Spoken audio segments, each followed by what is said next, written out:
সকাল থেকে সমস্ত জামা কাপড় পরে রয়েছে। সকালবেলা এগুলোকে তুলেছি ঠিকই, কিন্তু এগুলো সব কালকের জামা কাপড়।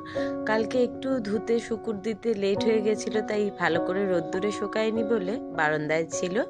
সকালবেলা যখন আজকের জামা কাপড়গুলো শুকুর দিতে গিয়ে এগুলোকে তুলে এনে জড়ো করেছি, কিন্তু এখনো হাত পাকা পাইনি সেগুলো গোছাবার। আর এদিকে আমাদের গুবলু সোনাও শুয়ে রয়েছে। এবার গোপালকে তুলে নিয়ে ঝটপট করে পুজোটাকে সারবো। তার আগে রবিবারের সকাল, বাইরেটা দারুণ সুন্দর ঝলমলে একটা রোদ উঠেছে, একদম ঠান্ডাটাও পড়েছে জম্পেশ। একদম ঠান্ডার দিনে এরকম ঝলমলে পরিষ্কার আকাশ আর সুন্দর রোদ উঠলে কিন্তু ভীষণ ভালো লাগে।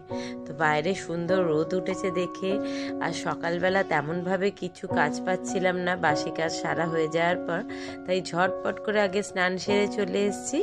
এবার পুজোটাকে সারতে যাব। তার আগে চলো তোমাদের সঙ্গে অনেক দিন বাদে সামনাসামনি এইভাবে ব্লগটা শুরু করবার সুযোগ পেয়েছি। তো নমস্কার বন্ধুরা, অভিনব চৈতিস ব্লগে তোমাদের সবাইকে আবার একবার স্বাগত জানিয়ে আজকে নতুন আর একটা ব্লগ শুরু করছি। তোমরা সকলে কেমন আছো, কে কোথা থেকে আমার ব্লগগুলো দেখছো আর দেখে কেমন লাগছে সেটা অবশ্যই কমেন্ট করে জানিও। ভালো লাগলে লাইক করো, বন্ধু বান্ধবের সঙ্গে শেয়ার করো। যারা ইউটিউব থেকে দেখছো তারা চ্যানেলটাকে সাবস্ক্রাইব করে দিও, পাশে থাকা বেল বাটনটাকে অল করে দিও। আর যারা ফেসবুক থেকে দেখছো তারা পেজটা ফলো করো।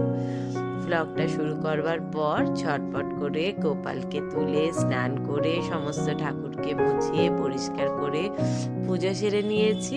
দিয়ে ঠান্ডা সকালে ছেলে মানুষ স্নান করিয়ে দিয়েছি বলে সোয়েটার টুপি সমস্ত কিছু পরিয়ে বসিয়ে দিয়েছি।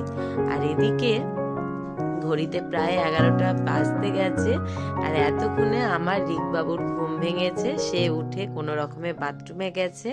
তোমাদের দাদাও অবশ্য কিছুক্ষণ আগেই উঠেছে, ওই 10:30 10:20 করে। তো সেও চা খেয়ে বাজারে বেরিয়েছে। আর এদিকে যেই দেখেছি রিক বিছানা ছেড়েছে, ঝটপট করে মশারিটাকে তুলে বালিশগুলোকে নিয়ে এসে এই রোদ্দুরে দিয়ে দিয়েছি। আর এখনো বিছানা ঝাড়া হয়নি, গিয়ে বিছানাটাকে ঝাড়বো। তার আগে ভোদাই বাবু দেখো কি সুন্দর শীতের মিষ্টি আমেজে একদম আলতো রোদের গরম তেজ শরীরে উপভোগ করছে। আসলে শীতের সকালে এই সুন্দর ঝলমলে আকাশের আলতো নরম এই রোদটা কিন্তু গায়ে মাখতে আমাদের সবারই ভালো লাগে। সেই সঙ্গে ভোদাইও তো সারাক্ষণ এখানেই বসে থাকে, ঠান্ডাও লাগে। তো এই রোদটুকুনি সবটুকুনি ও উপভোগ করছে। বাইরেটা বেশ সুন্দর ঝলমলে পরিষ্কার আকাশ, ঝলমলে রোদ, রবিবার দিন, ছুটি ছুটি আমেজ। দিনটা আজকে সকাল থেকেই একটা খুব ভালো মুড নিয়ে শুরু হয়েছে। কিন্তু এই অবাধ্য মনটা কিছুতেই কথা শুনছে না। কারোর কোনো বাধা নিয়ম নিষেধ মানাই সে আজকে শুনতে নারাজ। তো আগে যাব, এখন গিয়ে ভোদাই বাবুকে বাথরুমে বসাবো, ওকে স্নান করতে দিয়ে। দাদা গেছে বাজারে, যতক্ষণ না আসছে বুঝতে পারছি না কি রান্না বাড়ার হবে, তাই সেভাবে কিছু কাজ খুঁজেও পাচ্ছিলাম না। ভোদাইকে বাথরুমে বসিয়ে দিয়ে এসেছি স্নান করতে। আর এদিকে দাদা আজকে মাছ মাংস দুরকমই এনেছে। বেচারা বরমশাই আমার মাঝে মধ্যে ভারী অবাক কাণ্ড হয়ে যায়, বুঝতেই পারে না যে কার কথা শুনবে আর কার কথা ফেলবে। সকালবেলা আজকে বলেছিলাম আজকে একটুও মাংস খেতে ইচ্ছা হচ্ছে না, একে তো রান্না করতেই ইচ্ছা হচ্ছে না। এই রকম সুন্দর দিনে ছুটির আমেজ আর সেই সঙ্গে ঠান্ডার দিনে অবাধ্য মনকে ঘরে বেঁধে রাখতে একেবারেই ইচ্ছা হয় না। মনে হয় এটাই তো সেই সময় যখন বছরের সমস্ত নিয়ম কানুন বাধা নিষেধ ফেলে মনে হয় এইরকম একটা দিনে কোথাও বড় খোলা মাঠে যাই, সকলে মিলে পিকনিক করি, শীতের আলতো রোদ পিঠে লাগাই, একটা ঘুরতে যাওয়ার মতো মন শুরু হয়। সারা বছরই তো সে সারাক্ষণ কোনো না কোনো নিয়ম কর্তব্য দায়িত্ব পালন করেই চলেছে, কিন্তু এই সমস্ত ছুটির দিনে এই অবাধ্য মনকে কিছুতেই কারোর কোনো বাধা নিষেধ মানানো যায় না। কিন্তু সেই সমস্ত তো চিন্তা করলে চলবে না। রান্না কাজ তো যে যখন ঘরে আছি সেটা তো আমাদের রোজকার সঙ্গী, সেটা তো করতেই হবে। তাই বড়মশাইকে বলেছিলাম যে আজকে মাংস না এনে বরং একটু মাছ এনো, একটু ইচ্ছা হচ্ছে না মাংস খেতে, বরং মাছ কিছু এক রকমের বদলে 2-3 রকম পেলেও নিয়ে আসবে, গুছিয়ে একটু নয় রান্না করে ঘরেই আনন্দ করে খাবো সকালে একসঙ্গে মিলে। কিন্তু রিক বাবু সে বলে উঠল, না বাবা, যেমনই হোক না কেন তুমি কিন্তু মাংসই আনবে। রবিবার দিন মাংস ছাড়া অন্য কিচ্ছু খেতেও ইচ্ছা করে না, আর মাংস না খেলে রবিবার দিনটাকেও রবিবার রবিবার বলে মনে হয় না। তো আমার বেচারা বরমশাই সে কি করবে, কার কথা শুনবে আর কার কথা ফেলবে বুঝতে না পেরে দুজনেরই মন রাখতে দুরকমই নিয়ে হাজির হয়েছে। তো বাজার থেকে আজকে অসময়ের পেয়েছে ইলিশ মাছ। জানি না কেমন খেতে হবে, তবে মনে হয় না খুব একটা খারাপ হবে বলে, কারণ মাছটা ধরছিলাম তখনই ধরেই বুঝতে পারছিলাম যে মাছটা মনে হচ্ছে ভীষণ ভালো হবে, দারুণ সুন্দর তেল তেলে আর বেশ একদম রুপোলি ইলিশের ঝকঝকে রং, গাটা উপরটা সুন্দর চকচক করছিল। তো মাছটাকে ধুয়ে তার তেল বার করে পরিষ্কার করে রেখেছি, মাংসটাকে ধুয়ে পরিষ্কার করে জল ঝরতে দিয়ে ঝটপট করে ওখানে আজকে শুধু করব ইলিশ মাছের ভাপা আর মুরগির কষা, মাংস, ভাত আর চাটনি তো করে রাখাই আছে, ব্যাস তাহলেই হবে।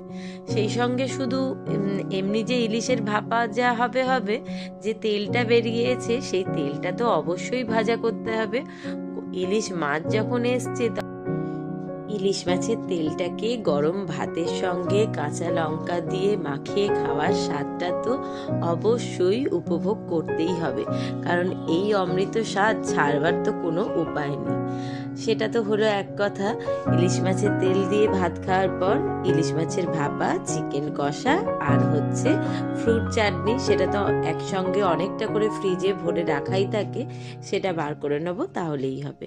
আর এদিকে তো দেখতেই পেলে কথা বলতে বলতে গরম তেলে সামান্য চিনি আর গোটা গরম মশলা ফোড়ন দিয়ে পেঁয়াজটাকে আগে ভেজে নিয়েছিলাম, তারপরে আদা রসুন কাঁচা লঙ্কা দিয়ে ভালোভাবে মাংসর মশলাটাকে কষিয়ে নিয়েছি।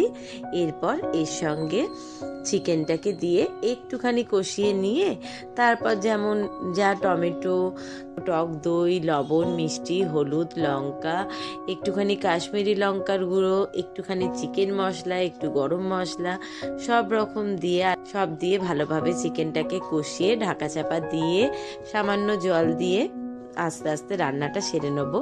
আজকে চিকেনটাকে একদমই ঝোল রাখবো না, একটু ড্রাই করব, কারণ অনেক রকম রয়েছে, বেশি ঝোল করলে ভাতটা খাওয়া যাবে না, মানে ঝোলটা বেশি হয়ে যাবে। আর রোজ রোজ তো প্রত্যেক সপ্তাহে ঝোল ভালো লাগে না, তাই এক এক দিন এক এক রকম ঘুরিয়ে ফিরিয়ে। সেই সঙ্গে অন্যদিকে ভাতটা বসিয়ে দিয়েছি, আর এটা নাবলেই ওদিকে ইলিশ মাছের মশলাটা, মানে ভাপার যে মশলাটা সেটা করা আছে, শুধু ইলিশ মাছটার সঙ্গে ভাপার মশলাটাকে মাখিয়ে নিয়ে ওটা ভাপে হতে দেবো। তারপর ইলিশ মাছের তেলটাকে ভাজবো আর মাথাটা লেজাটা ভেজে তুলে রাখবো, ওটা অন্য কখনো কিছু চচ্চড়ি বা তরকারি হলে দিয়ে দেবো।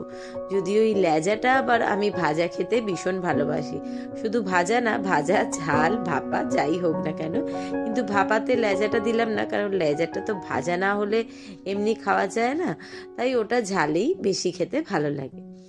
এদিকে মনকে অনেক কষ্টে বুঝিয়ে নিয়ে তোমাদের দাদাকেও মনে করেছি একটুখানি মনে করে দিতে হবে যে শীত যেমন চৌকাটে এসে কড়া নাড়তে শুরু করেছে, এইবার কিন্তু আমাদেরও উচিত ব্যাগ পোডলা বার করে একটু অল্প কয়েকদিনের জন্য জামা কাপড় গুছিয়ে নিয়ে ঝট করে কাছে পিঠে কোথাও থেকে ঘুরে আসতে হবে। কারণ সারা বছর সংসার, কাজকর্ম, পড়ালেখা, যে যার কাজে তো অবশ্যই ভীষণ রকমভাবে ব্যস্ত থাকি, বছরের কয়েকটা দিন একটু অন্যরকম ভাবে কাটিয়ে একটুখানি মাইন্ডটাকে ফ্রেশ করে না আসলে, অনেকটা পরিমাণে অক্সিজেন নিজেদের জীবনে আবার সংগ্রহ করে না দিতে পারলে কিন্তু আবার সারা বছরটা ঠিকঠাকভাবে চলবে না। মানে আমি বলছি একসঙ্গে কোথাও চট করে ঘুরে আসবার কথা, একটু ঘুরতে যাবার কথা।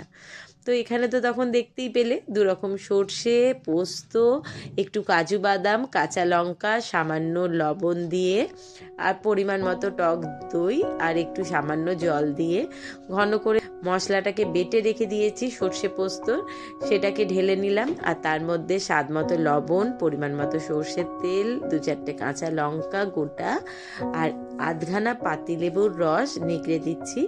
আর আধমালা নারকেল কুড়ে রেখেছি, সেটাও ওপর দিয়ে ছড়িয়ে দিয়ে এর মধ্যেই ওই ভাপার ইলিশ মাছটাকে মাখিয়ে নিয়ে ভাপের জন্য বসাবো। ওদিকে কিন্তু ভোদাইবাবু এখনো কলের তলায় বসে রয়েছে। এই রকম ঠান্ডাতেও তার কিন্তু স্নান করাতে এতটুকুনি কমতি নেই। উল্টে তাকে যদি একটু তাড়াতাড়ি তুলে আনা হয় তার যথেষ্ট চেঁচামেচি। জানি না ভোদাইবাবুর মাথা এত কি করে গরম হয়ে যায় এই ঠান্ডাতে বসেও এতক্ষণ স্নান করে। তো যদিও জলটাকে খুব কম করে রেখে দিয়ে এসেছি, ও যতক্ষণ বসে আছে ততক্ষণ এদিকে রান্নাটা মোটামুটি অনেকটা হয়ে গেছে।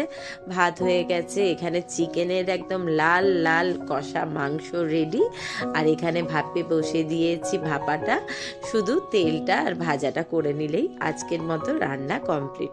তো তোমরাও কে কোথায় ঘুরতে যাচ্ছ বা এই ঠান্ডার আমেজে ঘুরতে যাওয়ার প্ল্যান করছো সেটা কিন্তু অবশ্যই আমাকে কমেন্ট করে জানিও, কারণ আমিও খুব শিগগিরই একটা এর মধ্যে ঘুরতে যাওয়ার প্ল্যান ঝটপট আজ দুপুরে বসেই বানিয়ে নেব।